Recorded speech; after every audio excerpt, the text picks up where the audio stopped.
بسم اللہ الرحمن الرحیم۔ السلام علیکم رحمۃ اللہ وبرکاتہ۔ دوستوں کیسے ہیں آپ سب؟ امید کرتی ہوں آپ سب خیریت سے ہوں گے۔ دوستوں آج پھر میں آپ کی خدمت میں ایک اور نئے واقعے کے ساتھ حاضر ہوں۔ دوستوں ویڈیو کو شروع کرنے سے پہلے ہم جانیں گے تھوڑی سی حدیث نبوی۔ تو چلیے دوستوں حدیث نبوی کو شروع کرتے ہیں۔ حضرت ابو ہریرہ رضی اللہ تعالیٰ عنہ سے روایت ہے کہ رسول اللہ صلی اللہ علیہ وسلم نے ارشاد فرمایا، ایمان کی 70 سے زیادہ شاخیں ہیں، ان میں سے سب سے افضل شاخ لا الہ الا اللہ کا کہنا ہے، اور ادنا شاخ تکلیف دینے والی چیزوں کا راستے سے ہٹانا ہے، اور حیا ایمان کی ایک اہم شاخ ہے۔ حیا کی حقیقت یہ ہے کہ وہ انسان کو غلط کام کرنے سے بچنے پر آمادہ کرتی ہے اور صاحب حق کے حق میں کوتاہی کرنے سے روکتی ہے۔ دوستوں تو یہ تھی آج کی حدیث نبوی، امید کرتی ہوں آپ کو پسند آئی ہو۔ تو چلیے دوستوں ویڈیو کو شروع کرتے ہیں۔ یہ واقعہ حضرت ابراہیم علیہ السلام کے بارے میں ہے، تو چلیے کچھ باتیں حضرت ابراہیم علیہ السلام کے بارے میں جانیں گے۔ دوستوں حضرت ابراہیم علیہ السلام کے والد کا نام آزر اور والدہ کا نام لونا تھا۔ بعض روایت میں آیا ہے کہ آزر آپ کے والد کا نام نہیں بلکہ آپ کے چچا کا نام ہے، اور ان کے والد کا نام تارخ یا تاریخ بتایا گیا ہے۔ دوستوں حضرت ابراہیم علیہ السلام کی اس عظمت شان کے پیش نظر جو انبیاء رسول کے درمیان ان کو حاصل ہے، قرآن عزیز میں ان کے واقعات کے مختلف اسلوب کے ساتھ جگہ جگہ بیان کیا گیا ہے۔ ایک مقام پر اگر اختصار کے ساتھ ذکر ہے تو دوسری طرف تفصیل سے ذکر کیا گیا ہے۔ اللہ تعالیٰ نے حضرت ابراہیم علیہ السلام کو شروع سے ہی حق کی بصیرت اور ہدایت عطا فرمائی۔ وہ یہ یقین رکھتے تھے کہ بت نہ سن سکیں گے، نہ دیکھ سکیں گے، اور نہ کسی کو پکارنے کا جواب دے سکیں گے، اور نفع و نقصان کا ان سے کوئی وابستہ نہیں، اور نہ لکڑی کے کھلونوں سے اور دوسری بنی ہوئی چیزوں کے اور ان کے درمیان کوئی فرق و امتیاز ہے۔ وہ صبح و شام آنکھ سے دیکھتے تھے کہ ان بے جان مورتیوں کو میرا باپ اپنے ہاتھوں سے بناتا اور گھر دار رہتا تھا، اور جس طرح ان کا دل چاہتا تھا ناک، کان، آنکھ اور جسم تراش لیتا تھا اور پھر خریدنے والوں کے ہاتھ فروخت کر دیتا تھا، تو کیا یہ خدا ہو سکتے ہیں؟ حضرت ابراہیم علیہ السلام نے جب یہ دیکھا کہ قوم کس قدر بت پرستی میں ڈوب گئی ہے تو وہ کہنے لگے، اے قوم یہ کیا ہے جو میں دیکھ رہا ہوں کہ تم اپنے ہاتھوں سے بنائے ہوئے بتوں کی پرستش میں مشغول ہو؟ کیا تم اس قدر خوب غفلت میں ہو جس بے جان لکڑی کو اپنے آلات سے گھڑ کر مجسمے تیار کرتے ہو؟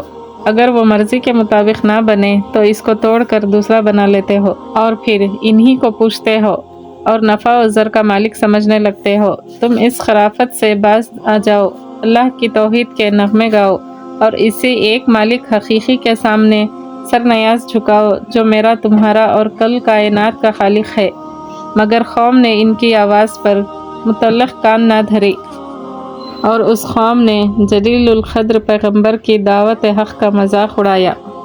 حضرت ابراہیم علیہ السلام دیکھ رہے تھے کہ شرک کا سب سے بڑا مرکز خود ان کے گھر اپنے میں ہے۔ قائم اور آزار کی بت ساری و پست پرستی پوری قوم کے لیے محوری بنی ہوئی ہے۔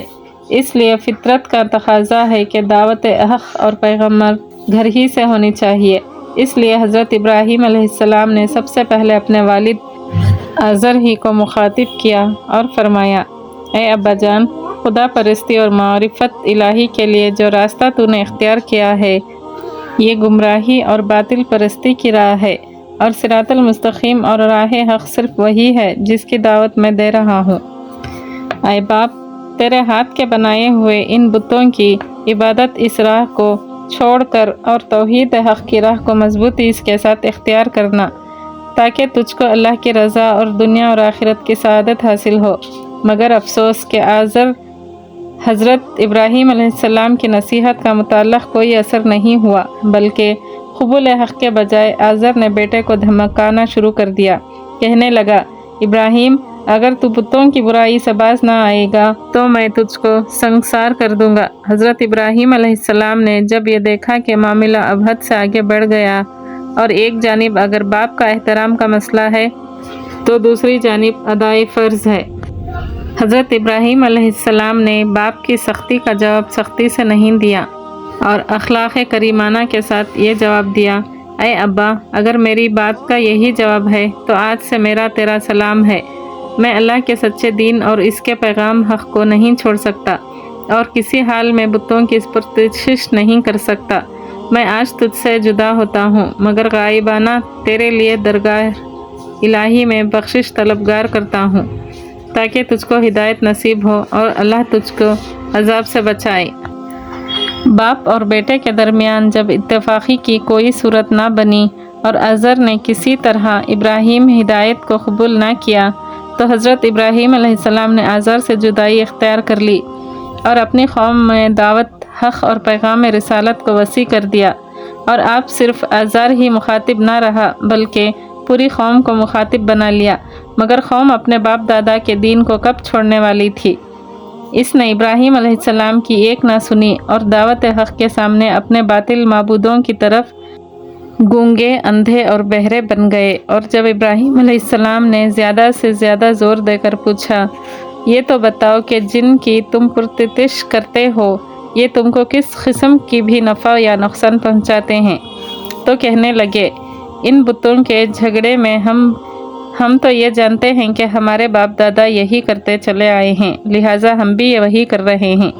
تب حضرت ابراہیم علیہ السلام نے ایک خاص انداز سے خدائے واحد کی بستی کی جانب توجہ دلائی اور فرمانے لگے، میں تو تمہارے ان سب بتوں کو اپنا دشمن جانتا ہوں، یعنی میں ان سے بے خوف و خطر ہو کر ان سے اعلان جنگ کرتا ہوں کہ اگر یہ میرا کچھ بگاڑ سکتے ہیں تو اپنی حسرت نکال لیں، البتہ میں صرف اسی ہستی کو اپنا مالک سمجھتا ہوں جو تمام جہانوں کا پروردگار ہے، جس نے مجھ کو پیدا کیا اور راہ راست دکھائی ہے، جو مجھ کو کھلاتا ہے پلاتا ہے یعنی رزق دیتا ہے، اور جب میں مریض ہوتا ہوں تو مجھ کو شفا بخشتا ہے، اور میری زندگی اور موت دونوں کا مالک ہے، اور میں اب خطا کاری کے وقت جس سے یہ طمع کرتا ہوں کہ وہ قیامت کے روز مجھ کو بخش دے اور مجھ کو کھلاتا ہے پلاتا ہے یعنی رزق دیتا ہے، اور جب میں مریض ہوتا ہوں تو مجھ کو شفا بخشتا ہے، اور میری زندگی اور موت دونوں کا مالک ہے، اور میں اپنی خطا کاری کے وقت جس سے یہ